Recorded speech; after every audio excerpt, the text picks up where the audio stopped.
Assalamualaikum warahmatullahi wabarakatuh. Pembahasan soal IPS latihan US yang pertama. Nomor 1. Perhatikan peta Indonesia di bawah ini.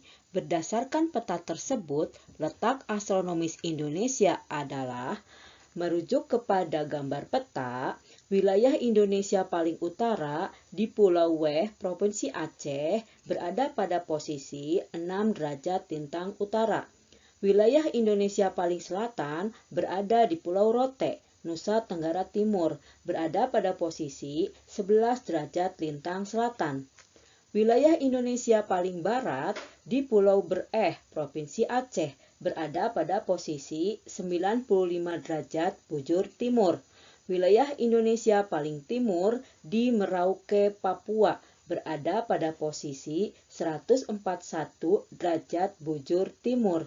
Melihat dari data tersebut, letak wilayah astronomis Indonesia adalah C. 6 derajat lintang utara sampai 11 derajat lintang selatan dan 95 derajat bujur timur sampai 141 derajat bujur timur. Nomor 2. Perhatikan gambar bagan interaksi antar wilayah berikut ini. Berdasarkan letak ketinggiannya, kedua wilayah tersebut sangat berbeda, sehingga mereka dapat saling bertukar hasil sumber daya yang dibutuhkan oleh masing-masing penduduk. Untuk mengembangkan potensi alamnya, pernyataan yang benar tentang kondisi alam dan kegiatan ekonomi penduduk di kedua wilayah tersebut adalah, bila diperhatikan dari gambarnya, wilayah A berada di ketinggian 250 meter di atas permukaan laut. Wilayah B berada di ketinggian 1200 meter di bawah permukaan laut. Hal ini berdasarkan wilayah dengan ketinggian 0 sampai 200 merupakan dataran rendah. 200 sampai 400 merupakan dataran tinggi, 400 merupakan bukit, 600 merupakan pegunungan, dan di atas 600 meter di atas permukaan laut maka disebut pegunungan. Dalam hal ini kita bisa menentukan bahwa wilayah A cocok untuk pertanian dan perikanan, sementara wilayah B perkebunan teh dan sayuran. Jadi jawabannya B. Nomor 3. Perhatikan peta Asia Tenggara di bawah ini.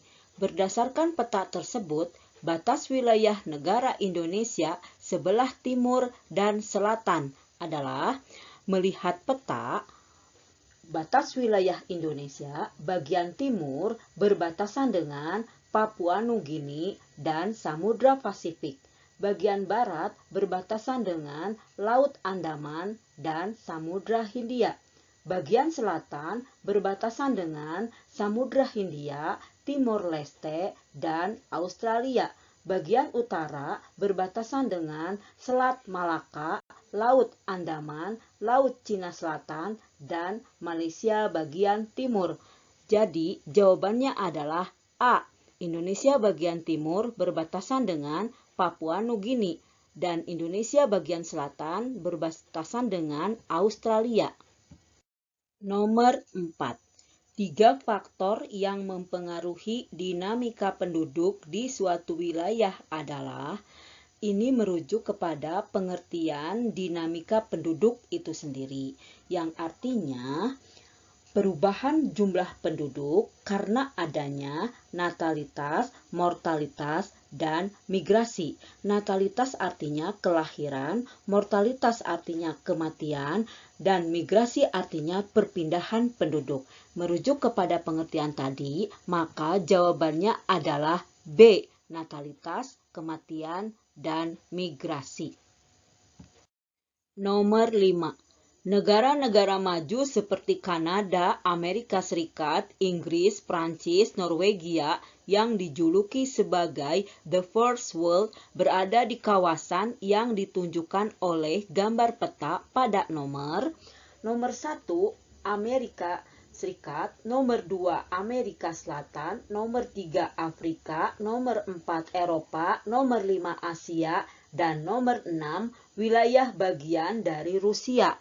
Merujuk kepada soal The First World berarti jawabannya A, 1 dan 4. Nomor 6. Terpecahnya benua Pangea dalam teori Continental Drift Theory dari Alfred Lothar Wegener yang membentuk dua daratan luas, yaitu Laurasia dan Gondwana. Benua Laurasia selanjutnya terpecah menjadi beberapa bagian. Salah satu bagian yang merupakan dari Laurasia adalah berbicara tentang pecahan dari Laurasia, pecah menjadi Eropa, Asia, dan Amerika Utara.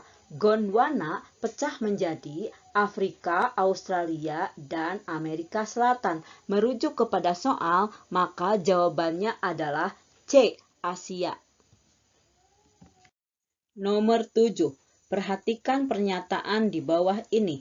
Berdasarkan pernyataan di bawah ini, manakah yang merupakan karakteristik benua Australia?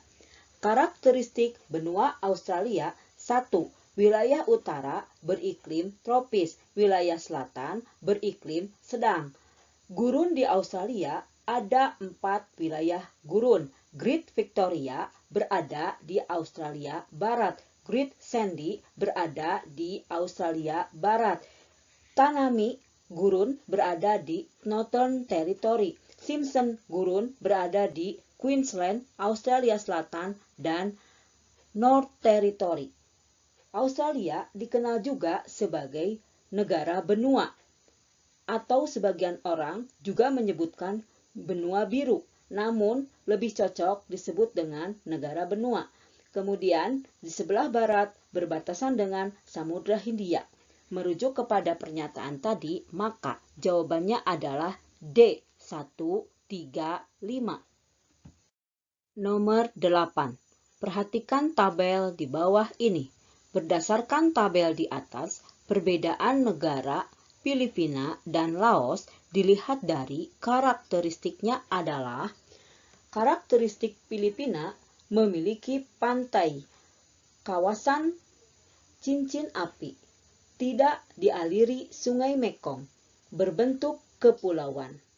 Karakteristik Laos tidak memiliki pantai, bukan merupakan bagian dari kawasan cincin api, dialiri Sungai Mekong, tidak berbentuk kepulauan. Merujuk kepada ciri tadi atau karakteristik tadi, jawabannya adalah D, 2 dan 4. Nomor 9. Perhatikan peta kontur di bawah ini.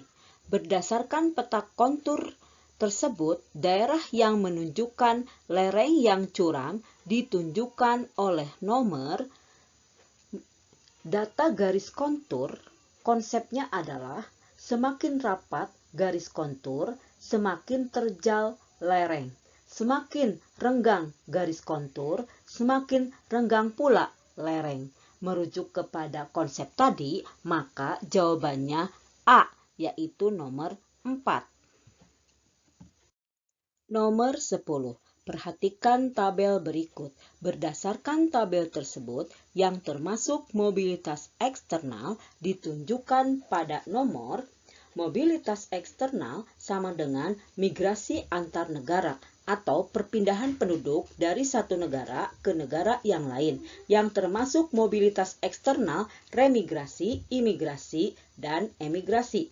Yang termasuk ke dalam perpindahan penduduk secara internal adalah ruralisasi, urbanisasi, transmigrasi, dan komuter. Berarti jawabannya adalah B, 1, 5, 7. Nomor 11. Perhatikan tabel perilaku berikut ini. Dari pernyataan tersebut, manakah yang termasuk bentuk interaksi sosial disosiatif? Arti disosiatif artinya interaksi sosial yang mengarah kepada konflik dan merenggangkan solidaritas. Disosiatif itu terdiri dari kompetisi, konflik, dan kontravensi. Melihat dari tabel, yang sesuai dengan disosiatif adalah C, 2, 3, dan 4. Nomor 12. Gambar yang menunjukkan seorang bocah lelaki miskin sedang menggais sisa-sisa sampah makanan untuk mengganjal perutnya yang lapar. Masih banyak kita jumpai di sekitar lingkungan perkotaan. Sikap sosial yang kita rasakan pada bocah tersebut sehingga memunculkan keinginan untuk menolong dan berbagi adalah antipati, artinya perasaan menolak, tidak suka yang sangat kuat. Simpati artinya ikut merasakan apa yang orang lain derita. Sugesti artinya perasaan yang dapat mempengaruhi orang lain sehingga perilakunya akan mengikuti apa yang dicontohkan. Empati artinya hampir sama dengan simpati, yaitu ikut merasakan apa yang orang lain derita atau orang lain rasakan. Namun, dalam empati ada action, yaitu ada sikap menolong dalam bentuk memberikan sesuatu, tidak hanya perasaan saja. Jadi, jawaban untuk nomor 12 adalah D, empati. Nomor 13. Perhatikan tabel pernyataan berikut ini. Dari pernyataan di bawah, manakah yang termasuk dalam fungsi lembaga sosial atau pranata keluarga?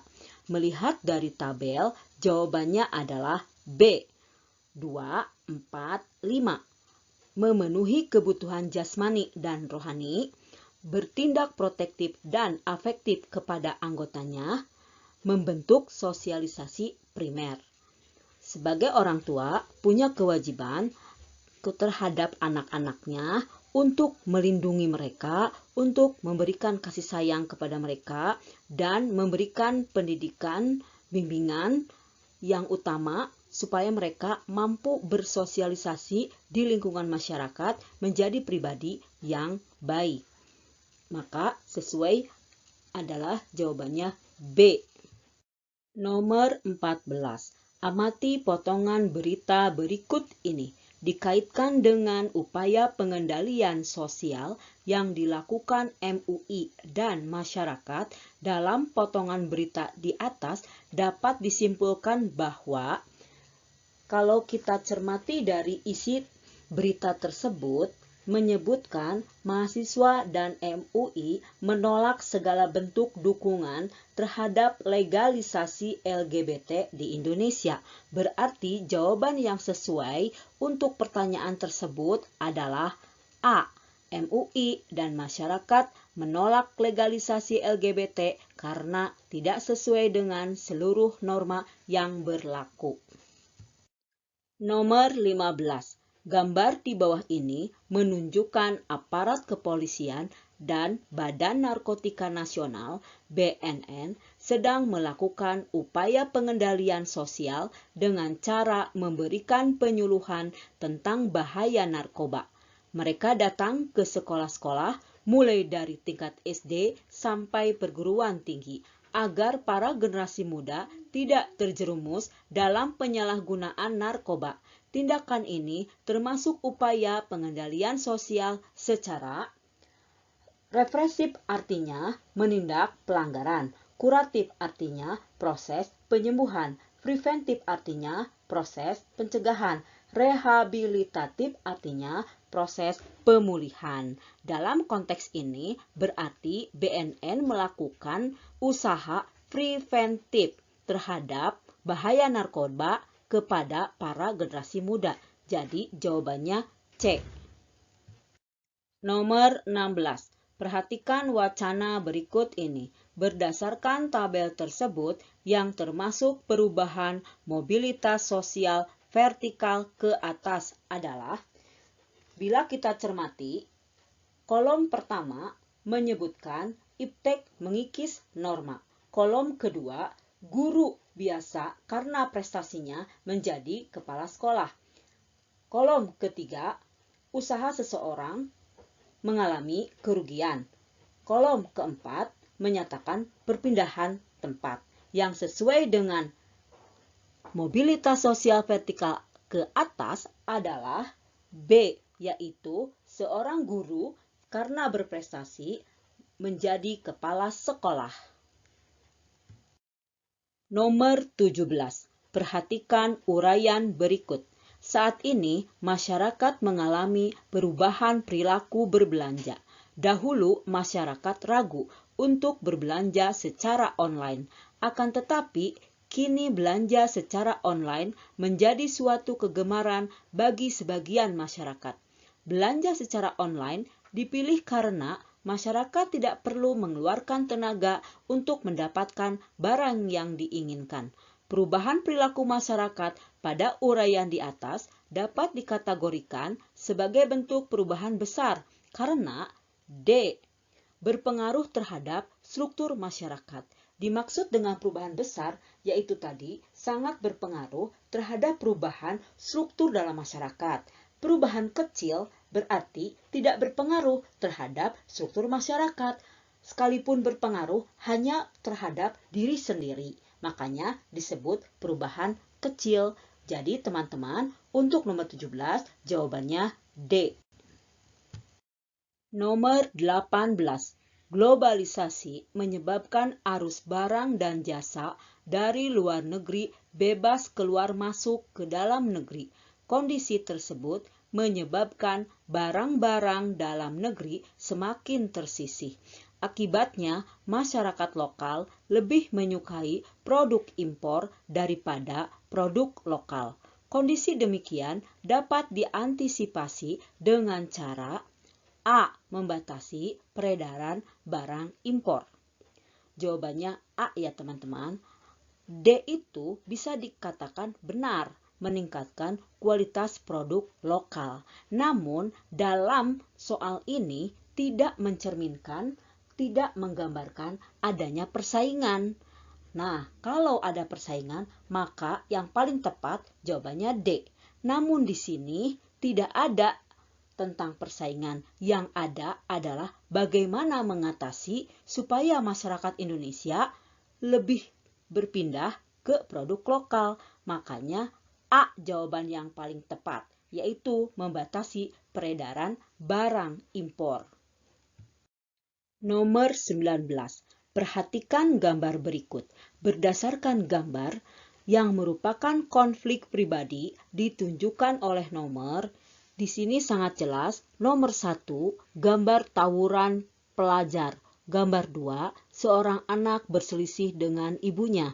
Gambar 3, seorang ibu bersama anaknya sedang belajar. Nomor 4, terjadi kericuhan di dalam parlemen yang disebut dengan konflik pribadi sesuai dengan nomor 2, yaitu B.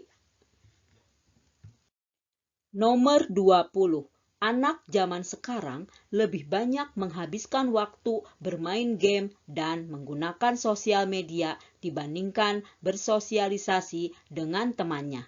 Perubahan sosial tersebut terjadi karena adanya modernisasi.